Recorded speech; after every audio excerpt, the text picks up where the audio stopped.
Hello, ladies and gentlemen. Welcome back to Screamin' Pirate EDC, and today we are going to be reviewing, as you can see, the Vero Axon. Now, first things first with the Axon, this is designed by Joseph Vero over at Vero Engineering.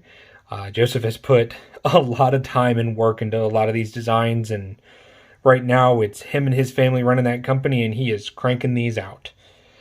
The maker of these knives is going to be Bestech, and I know a lot of people would rather have a USA-made knife than, say, a Chinese-made knife, but as I heard recently, quality is not about effort. It is about effort, not about location. So just remember that, guys. Effort, not location. So let's go ahead and get started with the basics, the very basics. What do you get when you order a Vero knife? I know there's a lot of hype around them. A lot of people want them, and a lot of people want to see what you get in the box. So first of all, you get a nice zippered pouch with a patch that has the knife on it, has a pocket in there, and you get a card that tells you exactly what you have, exactly what you're getting. Very nice, kind of gives that feel that you get with like a Chris Reeve or a Koenig, which is a nice touch. So from there, let's go ahead and jump into some size comparisons first. First and foremost, I think the best one that everybody's going to know, Ontario Rat 2 D2. So pivot to pivot, as you can see, there is your size comparison between these two. Go ahead and shift this up just a little bit so we can get some other knives on screen, and we'll shift this over for you guys. Next, let's go ahead and shift up in price and look at our Spyderco Parrot 3 and our Spyderco Paramilitary 2. So as you can see, if we put those pivot to pivot, very, very similar to the Paramilitary 2. Not so much the 3, especially in blade and overall size, and we will get to that later. So let's go ahead and close these two up for now. Next, let's go ahead and jump up another size, and I say size, but let's jump up another price bracket.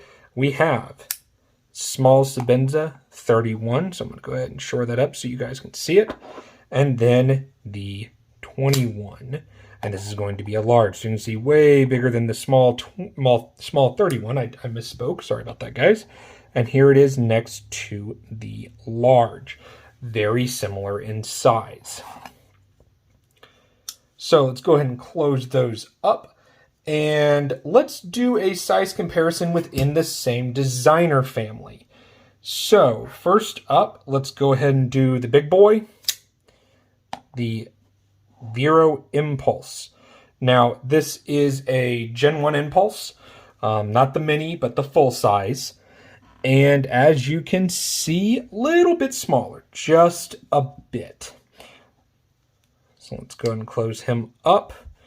And we can actually set him over here because I'm going to use him for some size comparisons. So let's leave him right up there for you guys. And then next, we have the Synapse Gen 1. So you can see just a bit bigger than a Synapse. Now this is this regular size Synapse, not the XL. So let's go ahead and set these two actually right over here out of the way just a little bit. And now that we have all those size comparisons out of the way, I want you to remember these are 1/2-inch squares. So we are looking at a blade length of 3.4 inches, a cutting edge, actually you can see right there, of 3.25, a handle length of 4.6, which gives us an overall of 8 inches. Now, for me, that is pretty ideal. I like my knives to be right around this size. For small, I don't like much smaller than, say, the Synapse or, as I previously reviewed, the Mac 2. Now, blade thickness. Back here, we are looking at 0.135.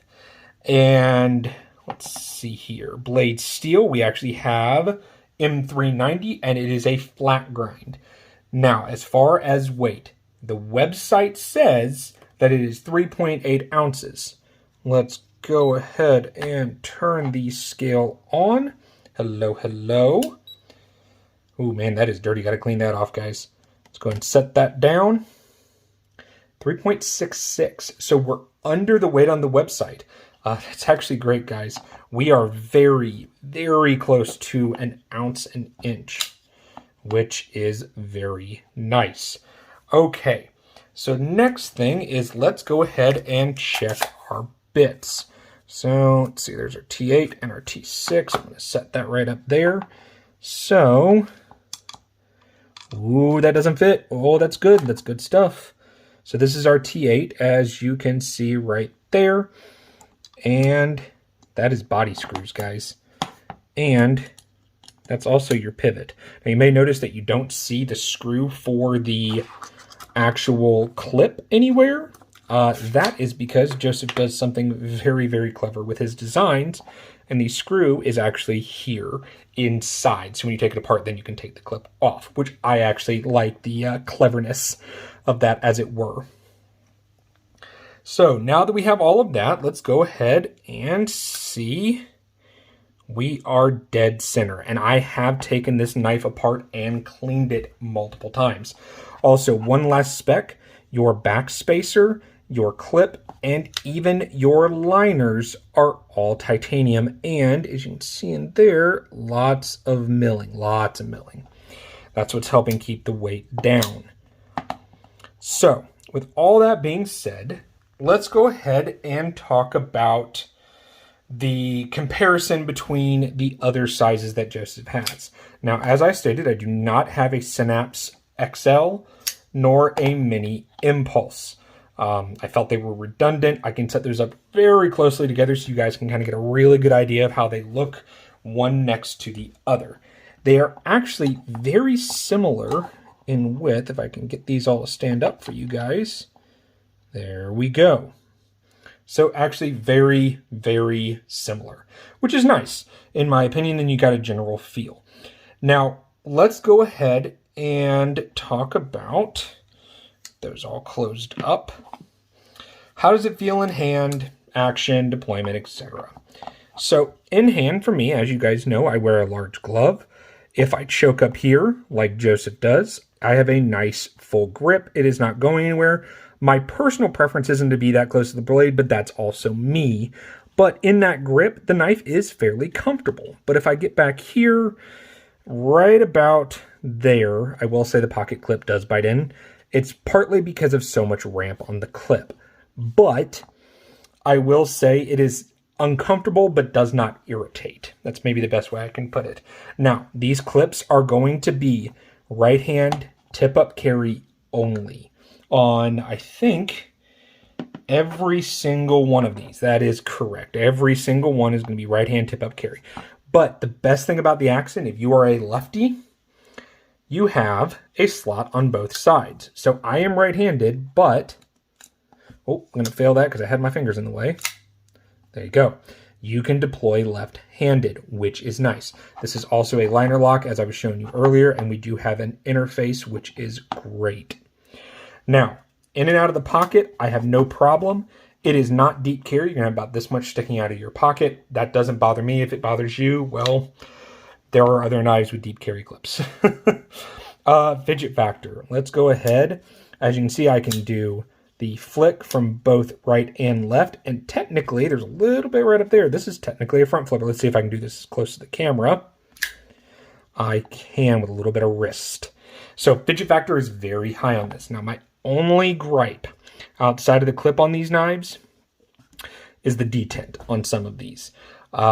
Specifically the Axons. The other two, since they're bolster and frame locks, are a little bit better. But here, if you give it a wiggle, it does jump out on you because of that detent. It's not that big of a deal to me, especially not where I live, so it doesn't really bother me a whole lot. Now, let's talk about the elephant in the room with these knives. Availability and price. I got this knife, this configuration.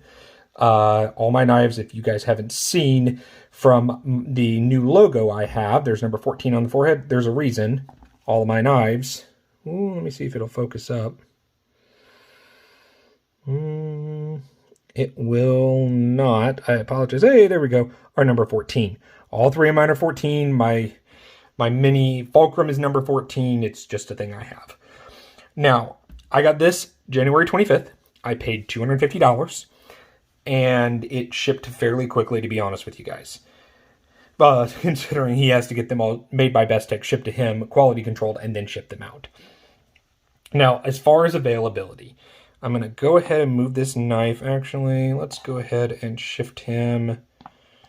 What looks best for you guys? Right there? Does that work? I don't like that too much. Let me just close him up for you guys and set him over here. I do have a graphic that I pulled directly from Joseph's Facebook group, the Vero Engineering Facebook group. And let me see if I can shift this up right here. He is starting to do a reserve list and pre-orders. The reserve, you only have to do a small amount and it gets you on the list for whatever wave you pay into, and then you can pay the full amount later. If you really want a Vero, this is the way to do it. If you don't mind doing the pre-order, then you can stick to the pre-order. I personally have never had any problems with the pre-order, but I've also been ordering knives from Joseph for about 3 years now, guys. So either way, if you want to pause the video and take a look at the infographic, you can. And there you go. Make sure you head over to Joseph's Facebook group. Here's his Instagram, Facebook, and also his email. So that is all I have for you guys today. Let me know what you guys think about the Vero Axon. He just released the frame lock. I personally love the micarta that he does here. He also has it on the Synapse. I am a big fan. I also like the size, but I'll tell you right now, guys, the Impulse is probably my favorite. So go ahead and give this video a thumbs up, and go ahead and subscribe for more reviews like this. And sorry, stumbling over my words there at the end, but hopefully you guys have a good day, and we'll talk to you soon.